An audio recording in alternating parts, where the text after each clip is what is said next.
Bonjour et bienvenue sur la chaîne. Alors aujourd'hui on va faire les énergies pour la semaine du 16 novembre 2021. Alors deux parties comme toujours.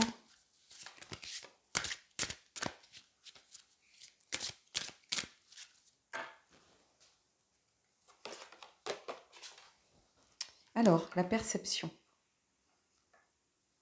Ressentir les choses. Se reconnecter ici pour moi à son intuition.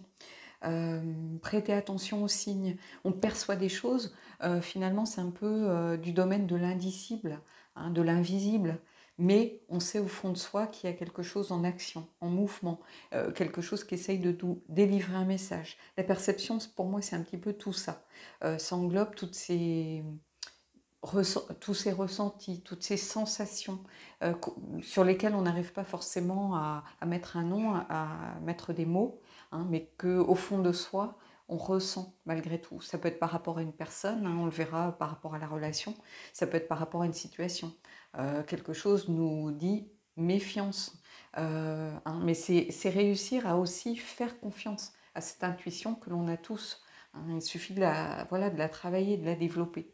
Donc ici, il y a quelque chose d'important parce qu'il va falloir peut-être aller prêter attention beaucoup plus que vous ne le faites en temps normal à ce que vous ressentez, à ce qui est plutôt de l'ordre de l'intuition. Peut-être de messages que vous allez avoir en rêve, par exemple. Euh, tout ça va vous donner des signes pour avoir des réponses peut-être pour une situation, peut-être pour avancer. Donc voilà, on va aller voir avec l'oracle des miroirs. C'est pas le tarot cette fois-ci, c'est vraiment une carte, un jeu d'oracle. Je l'utilise de temps en temps, c'est par cycle, vous l'avez déjà vu au tout début sur ma chaîne. Je suis pas fan des illustrations, donc c'est plutôt pour ça que je n'utilise pas en fait.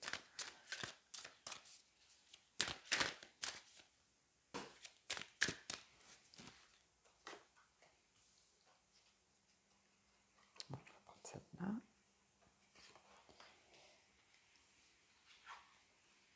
La parole, ici, dire les choses, faire porter sa voix. Peut-être que vous avez tendance à justement ne pas dire les choses. Vous avez l'impression de percevoir des choses, donc vous n'êtes pas sûr de vous, vous manquez peut-être de confiance en vous, et au fond de vous, vous savez que c'est comme ça. Vous savez qu'il y a quelque chose qui bloque, par exemple, qui vous empêche d'aller dans telle ou telle situation, vers telle ou telle personne. Et des fois, de verbaliser les choses, ça permet d'y voir beaucoup plus clair. Donc ici, on vous dit peut-être mettre des mots sur les choses que vous ressentez. Alors, la parole, ça peut être, bien sûr, il y a la voix, mais ça peut être aussi mettre des mots sur les choses. Donc, moi, je vous invite souvent à faire des listes, le pour, le contre, le positif, le négatif. Souvent, la liste, elle parle d'elle-même. Vous voyez dans quelle colonne vous avez le plus de choses, par exemple. Des fois, ne serait-ce que visuellement, voilà, le fait d'avoir écrit les choses, d'avoir verbalisé les choses, ça permet d'éclairer justement cette perception qui est au fond de nous que l'on a. Ici, la loi, au centre du tirage. La loi, c'est évidemment pour certains, ça va être peut-être quelque chose en cours au niveau juridique, au niveau peut-être financier, bancaire, administratif, quelque chose d'institutionnalisé. Mais la loi, ça peut être aussi faire les choses de façon juste. C'est relié évidemment à la justice et à cette notion de responsabilité, de faire les choses de façon juste, sans parti pris, sans préjugés. Donc il y a quelque chose peut-être en lien avec cela. Si vous avez des doutes sur les choses, regardez ce qui est juste pour vous. En fait, ici, c'est un petit peu ça que ça vient me dire. Verbalisez des choses, dites-les peut-être, prononcez-les des fois aussi à haute voix, et surtout regardez ce qui vous semble le plus juste possible, sans léser quelqu'un, peut-être au niveau professionnel. Qu'est-ce qui est le plus juste au niveau professionnel? Agir de telle ou telle façon. Donc ici, il y a tout ça. Et la perception, c'est aussi se reconnecter à soi-même et se reconnecter à ce qui est juste pour soi. Alors ça peut être juste pour les autres, mais ça peut être avant tout juste pour soi. Si vous avez des questions, des doutes par rapport à une situation, par rapport à un choix que vous avez à faire, regardez toujours les conséquences. Regardez toujours, est-ce que ça vous semble juste? Regardez toujours euh, qu'est-ce que ça peut créer, comment ça impacte votre entourage, par exemple. Et ici, on a la trahison. Donc, j'ai vraiment l'impression qu'au fond de vous, vous êtes méfiant vis-à-vis d'une situation. Quand je vois les cartes là, telles qu'elles sont, soit quelqu'un un peu beau parleur, peut-être par rapport au milieu professionnel, est venu vers vous. Au fond de vous, vous savez que ça cache quelque chose, je pense. Donc il va falloir vous relier à votre intuition, vous relier vraiment à la perception que vous avez des choses. Parce que ici, il y a quelque chose de l'ordre d'une trahison. Oh, c'est pas forcément aussi fort que d'être poignardé dans le dos, mais quelqu'un qui vous dit une chose, qui en fait une autre, voyez, ou quelqu'un qui vous décrit une situation, et en réalité, ça peut vous tromper dans votre action parce que ça ne reflète pas tout à fait la vérité. Dans le milieu professionnel, ça peut être une rétention d'informations, par exemple. Euh, Ça peut être aussi au niveau familial, quelqu'un qui ne vous dit pas forcément les choses telles qu'elles se passent, quelqu'un qui peut vous cacher quelque chose. Ça peut être un membre de votre famille qui cache un état de santé, par exemple. Vous allez vous sentir trahi de ne pas avoir été mis au courant. Quelqu'un qui a peur de gêner, qui ne vous dit pas les choses. Et ici, on vous dit, le principal, c'est de faire quelque chose qui vous semble juste. Et sans forcément, peut-être que cette carte de la trahison s'adresse à vous, sans trahir vos propres valeurs, mais aussi sans trahir quelqu'un autour de vous. C'est-à-dire, on ne grimpe pas les échelons au détriment de quelqu'un d'autre, de façon volontaire. Je veux dire, il y a un choix qui se fait entre deux collègues, mais deux collègues, on fait le pour et le contre, voilà. Mais on n'essaye pas de tirer son épingle du jeu par des manœuvres un petit peu trompeuses. Hein, peut-être ici, ça vous alerte sur le fait de faire attention à ne pas vous compromettre dans quelque chose qui ne vous représente pas, qui n'est pas en adéquation avec vos valeurs. Il peut y avoir plusieurs interprétations, mais ça peut s'adresser à différentes personnes dans différentes situations surtout. Vous allez prendre vraiment ce qui résonne pour vous. Si ces trois cartes parlent pour vous, regardez, justement grâce à la perception, dans quel sens elles vous parlent. Soit vous allez devoir vous méfier ici de quelqu'un, peut-être avec des paroles trop prometteuses, trop belles paroles, un trop beau parleur. Peut-être que c'est vous, justement, qui allez vous trahir un petit peu. Ça peut être se trahir soi-même aussi. Hein. Voilà, ici, c'est pas parce qu'on a une tierce personne. Il faut vraiment toujours interpréter les cartes par rapport à une situation. C'est aussi se trahir soi-même, ne pas faire les choses de façon juste par rapport à ses valeurs, par rapport à sa ligne de conduite, par rapport à sa façon d'envisager quelque chose. Donc il y a toute cette reconnexion à vous-même, à votre intuition, pour être le plus juste possible, sans vous trahir, sans trahir quelqu'un d'autre. Et je pense que la parole ici peut vous aider, mais c'est aussi le fait peut-être de donner sa parole, de ne pas trahir la parole donnée. Vous voyez, ici, c'est vraiment un jeu où on peut aller voir différentes couches. C'est en ce sens que ce jeu est très intéressant. Alors bon, le graphisme n'est pas top, hein. Moi j'ai un peu de mal avec le graphisme qui est un peu désuet, un peu vieillot, mais par contre, c'est un jeu qui est très pertinent, hein, qui donne toujours plusieurs interprétations, qui donnent des choses que l'on peut carrément lire comme un livre, hein, l'image. Donc voilà, vous allez vraiment prendre ici ce qui résonne pour vous. Allez, on va aller prendre une carte des portes de l'intuition. Oh, j'ai une carte qui est tombée.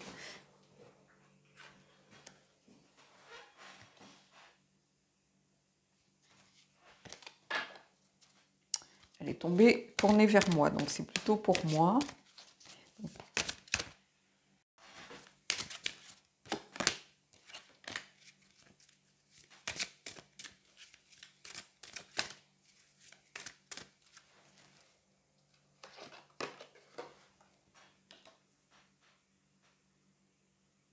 Alors, les aides.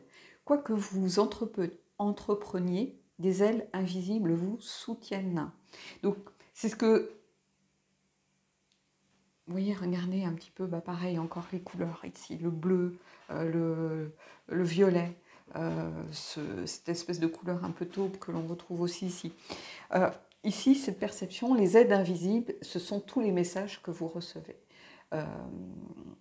Et qui sont liés bien évidemment à votre intuition, parce que votre intuition va vous aider à percevoir ces messages, ces aides, ces signes que vous pouvez recevoir pour vous aider à prendre la bonne direction dans une situation donnée. Donc ici, il y a quelque chose vraiment à prendre en compte, c'est-à-dire vous écouter un peu plus, être beaucoup plus vigilant, alerte, prêter beaucoup plus attention à tous ces signes que vous pouvez recevoir. Ici, on vous parle bien d'aide invisible. Hein, donc, c'est vraiment des choses de l'ordre de l'intuition, de l'ordre de la perception, justement. Ce n'est pas des choses que vous voyez. Hein, c'est des choses vraiment où vous ressentez certaines choses. Ça peut être une musique que vous entendez, ça peut être un rêve que vous faites. Voilà, il va falloir aller creuser autour de ça, parce qu'il y a une situation qui va demander justement à faire appel, vraisemblablement. Ici, ça parle à des gens, parle pas à tout le monde, mais ça va parler à des gens qui sont dans cette situation, qui ont beau essayer d'analyser vraiment froidement, ont du mal, bah peut-être qu'il va falloir ramener une touche d'intuition, de perception dans tout ça, et de voir votre ressenti profond. Hein, pas forcément d'analyser simplement les faits que vous avez, mais au contraire d'aller creuser un peu plus. Hein, et faire ce qui est juste. Essayez de faire ce qui est le plus juste possible pour vous et pour votre entourage. C'est-à-dire, on ne fait pas des actions, on n'agit pas au détriment de son entourage en trahissant peut-être ses valeurs et en trahissant des personnes, des collègues, des personnes proches, ou voilà. Allez, on va aller voir la partie sentimentale maintenant. Donc, je vais mettre en pause et puis on va aller prendre une carte du Magic of You. Alors, la perception dans les relations, c'est très important aussi. Hein. C'est d'aller écouter son cœur, c'est d'aller écouter cette petite voix au fond de vous qui vous dit, hop, méfiance, qui vous dit, cette personne n'est pas forcément bien pour toi, qui va vous dire, attention, méfiez-vous. C'est trop beau pour être vrai. Des fois, on a affaire à des beaux parleurs, à des gens qui vous laissent penser qu'ils sont vraiment exactement comme la personne que vous aimeriez avoir dans votre vie, ou qui vous bercent un petit peu d'illusions avec de belles paroles, qui savent très bien ce que vous attendez. Ils savent très bien que si vous avez été blessé, vous avez envie de retrouver la confiance, donc ils vont tout faire pour vous la donner. Donc il va falloir vraiment aller essayer de ressentir la personne, de ressentir les choses. Et là encore, la perception est très importante. Allez, on va prendre une carte du Magic of You et on va voir un petit peu ce que ça nous raconte.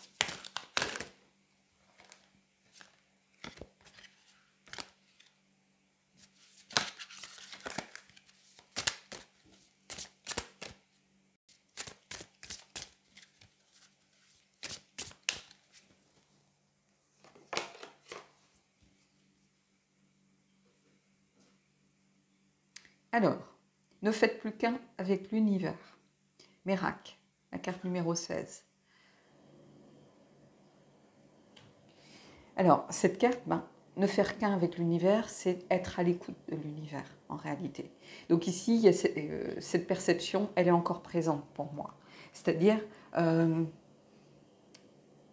c'est écouter les énergies autour de vous, ressentir les choses, ressentir des choses finalement impalpables un petit peu. Ne faire qu'un avec l'univers, c'est ça. C'est suivre sa route en écoutant les énergies que l'univers met autour de vous, fait graviter autour de vous. On parle encore ici de signes, de choses invisibles, de perception, d'intuition. Et par rapport au sentimental, ne faire qu'un avec l'univers, ça vous aide vraiment à vous connecter à vous-même, à vous connecter à tout ce qui peut vous aider, aux aides invisibles. Hein, il y a un grand lien ici, j'ai l'impression, avec les deux tirages. On va aller voir avec le tarot, mais il y a quelque chose en lien avec cela. Une certaine vigilance peut-être à avoir, que vous soyez célibataire ou en couple. Donc on va aller voir ce qui se passe. On va prendre 3 cartes du Darkness of Light, justement, pour voir un peu ce qui se trame. Et le mot trame est le mot ici.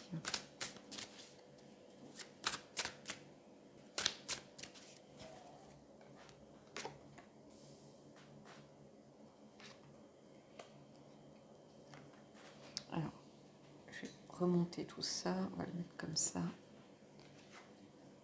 Alors, vous voyez, l'univers. Donc le monde, hein, ici la carte du monde, c'est la fin du cycle, hein, donc peut-être la fin de quelque chose, la fin d'une relation, mais le monde c'est réaliser aussi, donc percevoir quelque part, réaliser dans le sens, on prend conscience des choses, hein. Il y a une certaine idée de libération ici, de plénitude, de perfection, évidemment d'accomplissement, mais avant toute chose une idée aussi de liberté, on se libère de quelque chose. On se libère peut-être d'un carcan qui nous empêche de percevoir les choses, hein. Peut-être qu'on a un verrou à débloquer ici. Mais il y a cette idée de se libérer et surtout d'aller écouter aussi les signes de l'univers, hein. Ne faites qu'un avec l'univers et vous avez l'universo. D'habitude, c'est la carte du monde. Donc, le choix de ce tarot, c'est sans doute pas fait par hasard parce que le monde, il existe, le mot monde en italien, hein, c'est il mondo, je suppose, et l'universo. Euh, voilà, c'est une réinterprétation de l'auteur par rapport à la carte du monde, mais il y a un vrai lien pour le coup ici. Les amoureux, le choix, justement, pouvoir faire le choix de continuer peut-être, ou d'aller de l'avant, ou de donner une chance à cette personne. C'est le choix de dire oui ou non. Ici, c'est le choix de construire ou de se dire que non, on a besoin de se libérer, justement, peut-être de cette énergie un petit peu toxique qui arrive dans votre vie. Et ici, on vous dit utilisez votre perception. Alors, bien sûr, il y a des gens qui vont rencontrer la bonne personne, avec qui ils vont construire quelque chose, mais ce tirage va s'adresser à des gens qui ont déjà des doutes en réalité, qui sont en train déjà de se poser des questions. Et là, il y a beaucoup de signes qui vous mettent en garde, en fait, qui vous disent attention. Là, les amoureux, c'est une carte du choix, c'est une carte qui vient vous dire attention. Peut-être que vous êtes aveuglé justement, vous êtes un peu peut-être dans le déni par rapport à une personne, où vous essayez peut-être de tourner certaines choses de façon à ce que ça rentre dans vos cases à vous. Et ici, on vous dit non, il faut vraiment écouter cette petite voix intérieure qui vous dit de vous méfier de quelque chose. Il y a trop ici de cartes qui invitent à se reposer sur l'univers, reposer sur les signes que l'on reçoit, reposer sur son intuition, reposer sur sa perception, pour qu'il n'y ait pas besoin d'être vigilant par rapport à ce qui se passe en ce moment. Alors que vous soyez en couple ou que vous veniez de rencontrer quelqu'un, voilà, on vous dit ne prenez pas tout pour argent comptant. En fait, c'est ce que ça vient vous dire ici. Il va falloir aller peut-être creuser, aller peut-être définir aussi au fond de vous-même pourquoi cette personne vous attire, par exemple. Pourquoi cette personne a su atteindre votre cœur, quelque part. Ici, il y a quelque chose vraiment de cet ordre. Et vous voyez la lune, la luna. Allez voir au-delà des apparences. On a 3 arcanes majeures. Donc il y a quelque chose de très fort lié à l'univers, tout simplement, aux signes. Je ne sais pas comment vous dire ça. À cette idée qu'il faut être peut-être clairvoyant, qu'il faut vraiment prêter attention et aller au-delà des apparences, ne pas prendre les choses telles que vous les voyez. La lune, c'est vraiment la carte ça peut être la carte des angoisses aussi. Ça peut être des épreuves que l'on met sur votre route. C'est la carte de l'intuition, la carte de l'inconscient. Donc, de façon inconsciente, de façon intuitive, il y a une alerte ici pour moi. Il y a quelque chose qui vient vous alerter. Alors, pas tout le monde, évidemment. Il y en a qui vont être impactés peut-être. Où je vous dis d'être vigilant, regardez bien ce que vous souhaitez, voilà. Peut-être d'autres vont être juste impactés par cette carte de libération. D'autres, on vous dit écoutez les signes. Peut-être que vous avez rencontré quelqu'un, vous n'avez pas forcément de sentiments vraiment encore très forts pour la personne, donc peu importe, voilà, vous ne donnez pas suite et puis c'est marre, mais vous serez conscient, vous aurez pris conscience de certaines choses. Parce qu'ici, la lune, c'est vraiment ça. C'est des illusions aussi. Hein, quand on parlait de beau parleur, par exemple. Hein, c'est quelqu'un, j'ai l'impression qu'il y a quelqu'un sur votre route qui est de l'ordre des illusions, de se faire un petit peu des films, ou peut-être d'être dans le déni, de ne pas regarder les choses en face.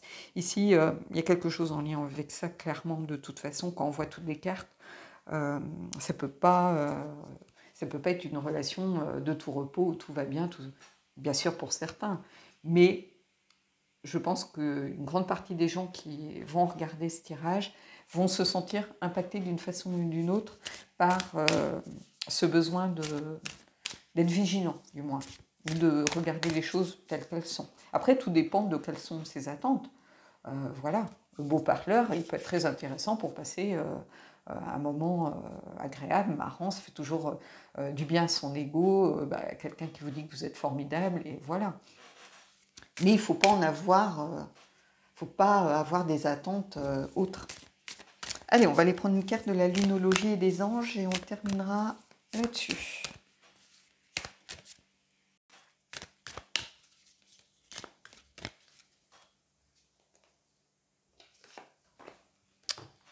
Et les anges.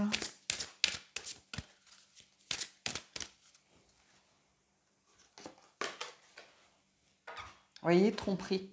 Quelqu'un porte le masque de la tromperie dans cette relation. Et ici, on a les émotions montent en flèche. Donc, alors ça ne s'adresse pas à tout le monde. Ça peut être aussi se tromper soi-même. Hein. C'est-à-dire, justement, ne pas voir les choses ou ne pas vouloir voir les choses telles qu'elles sont.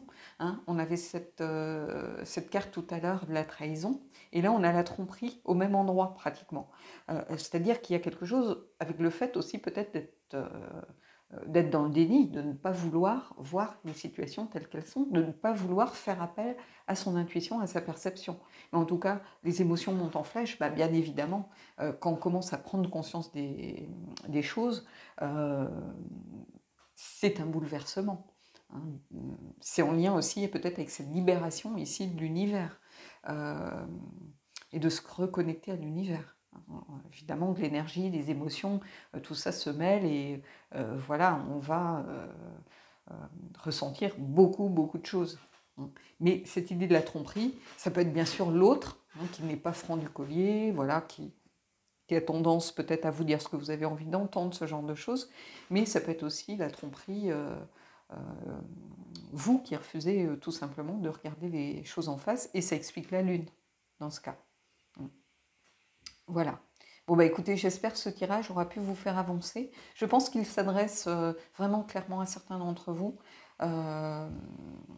Prêtez attention, hein, soyez vigilants, prêtez attention aux signes, faites appel à votre intuition.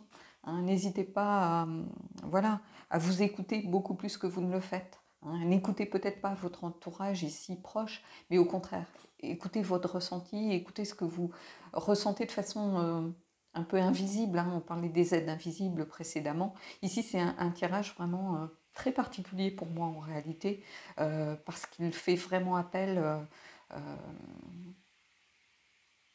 il fait vraiment appel à ce côté un peu vision, à ce côté un peu clairvoyant que l'on a un petit peu tous au fond de nous et que l'on peut essayer de développer dans des situations justement où on a besoin de voir un petit peu au-delà des choses. Hein, parce que l'univers, les amants, la lune... oui, il y a quelque chose ici de très fort et de l'ordre de l'inconscient. Donc voilà. Bon écoutez, j'espère que ce tirage vous a plu. Dites-moi ce que vous en pensez et moi je vous donne rendez-vous pour un prochain tirage.